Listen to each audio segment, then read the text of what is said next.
I saw bits and pieces of Bron on Pat McAfee clips. I didn't watch the whole.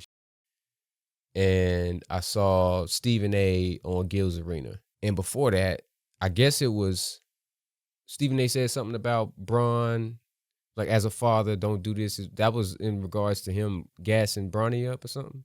Is this all stemming from Bron saying that, low key Bronny is better than some of the guys he's watching on League Pass or something, and putting all this pressure on Bronny to some degree, which he kind of have been, instead of just letting the kid come in and be a 55th pick. Let him be a 55th pick. You saying that your son is lightweight, better than cats you watching, pro athletes you watching. You putting a lot of pressure on this young man to come in and immediately contribute.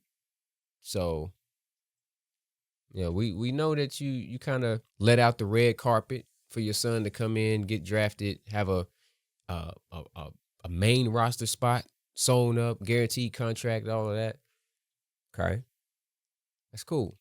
That's what you want to do. But then now you put added pressure on this young man by saying things like, yeah, he better than half these pros that I'm watching on League Pass. All right, well, now he got to prove that.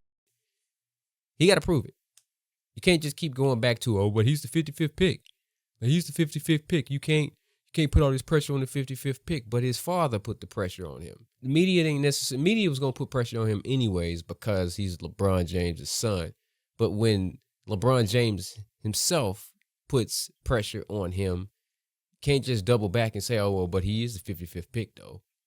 Okay? Well, his father should recognize that. Come on now. I tell you this objectively, apart from how I feel about Bron, Stephen A is definitely wrong in the situation, especially since he brought up Kobe. I did see that, but I don't know what he said about. He said something about Bron wasn't at Kobe's memorial service or something, or Bron didn't mourn Kobe's death or something. I didn't really see all of that though. This is real catty. You beefing with a member of the media.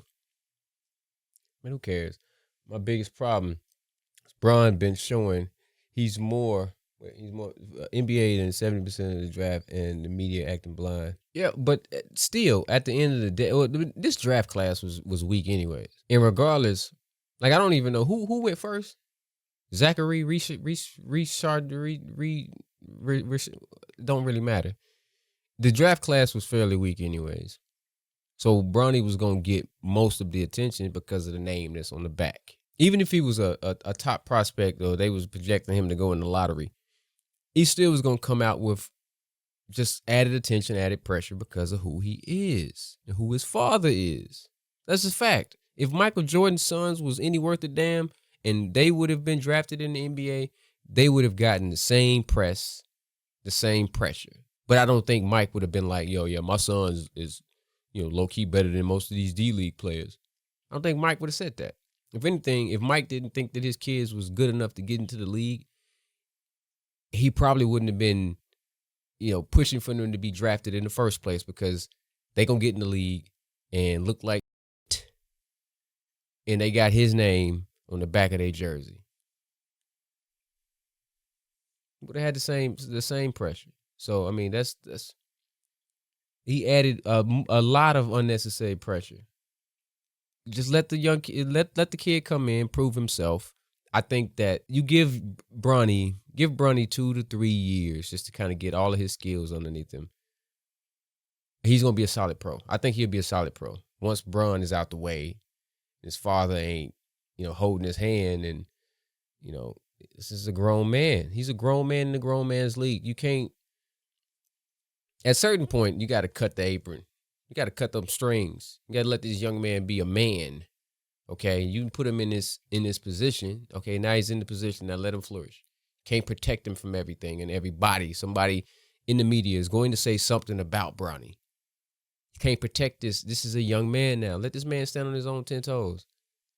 Like, come on now. I agree. Stephen A saying what he said was probably out of pocket, right? How do you feel about the way Bron handled it? So you go and you press this man in the middle of a game during a timeout. Like, what was the purpose of that? What would have transpired? Like, if I'm going to press somebody, I'm pressing him with the idea that something could transpire here, physical.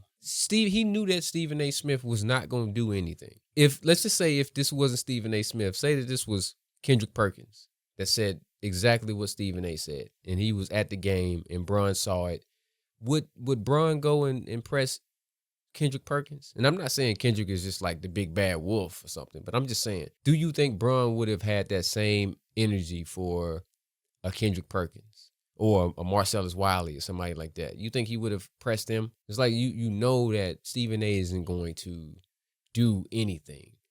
Man just signed $100 million deal. So even if he was on that type of timing, say that he had some street in him, he wasn't going to do anything to mess his money up. He just got this paper from Zaddy ESPN.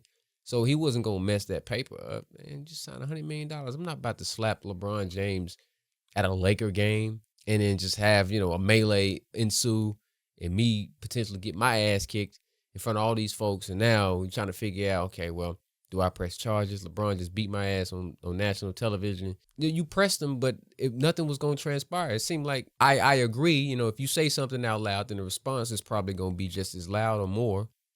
But like, why not? Like it's kind of like Will Smith, Chris Rock. Will didn't like what Chris Rock said, but I feel like Will could have handled it better. He could have hollered at Chris Rock backstage. Even if he would have still slapped him backstage or whooped his ass backstage, we still would have found out about it.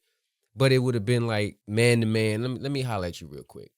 Like I'm pressing you because I know you ain't gonna do anything. Chris Rock wasn't gonna do anything to Will. You just walk up on him and slap him. This is a guy that you can slap, and that he's not gonna do anything back to you. LeBron pressing this man, even if he would have pressed him and just open hand smacked him, he know good and damn well Stephen A. wasn't gonna do anything. Stephen A. can say whatever he wanted. Or he would have put his hands on me, I would have swung on him. No, you wouldn't have. No, you wouldn't have, Stephen A.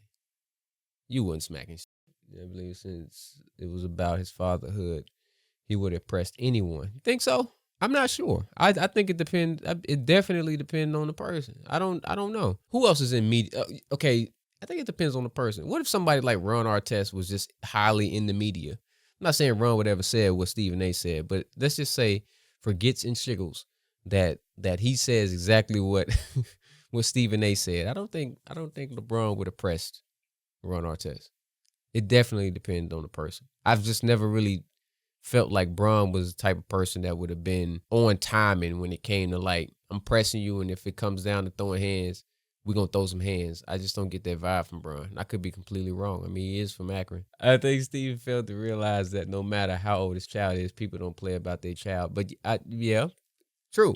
But he was talking more so about Bron than Bronny. And now, your child is a professional athlete. But he said that as a father, so more so, the way I'm perceiving it is, he's talking more so about LeBron as a father than he's talking about Bronny as I don't think that did he say anything personal about Bronny? If anything, he was saying something personal about LeBron. So it didn't have anything to do with Bronny. Like, he didn't press him because you talking about my son. He was talking about you. What? And I'm pleading with you as a father should have never exited his mouth. I don't know what their relationship is, but if he had these sentiments, if they were legitimate sentiments, if you want to go as far as saying as a black man, as a black father, all this other, then that could have been a conversation that they had off cameras. Like, he could have called LeBron and told LeBron one-on-one with no ESPN cameras around, no Stephen A. Smith show YouTube cameras around. He could have called Bron and said, hey man, I'm pleading to you as a father, dog. Blase, blase, blah. He could have handled it that way if he just felt like he needed to say something instead of using that big ass play. Like, he didn't do this on the Stephen A. Smith show. He did this on ESPN. Huge, huge, huge platform. Stephen A. also admitted he never liked LeBron after 20 years of saying he did. Well, see, this is when we got to get personal feelings out of, like, when it comes to the media, your personal feelings should have nothing to do with your critique of somebody's game. So you can think this person is a horrible individual, but if your job is to critique them on the basketball court, then do that. Anything else outside of that shouldn't even matter. And if you can't do that, then you're not suited for for any type of media job, regardless, sports, news, regardless of the fact. Like if you're gonna put your personal feelings into how you report on somebody, that's not how you're supposed to rock. That ain't how you're supposed to rock. You can't rock like that.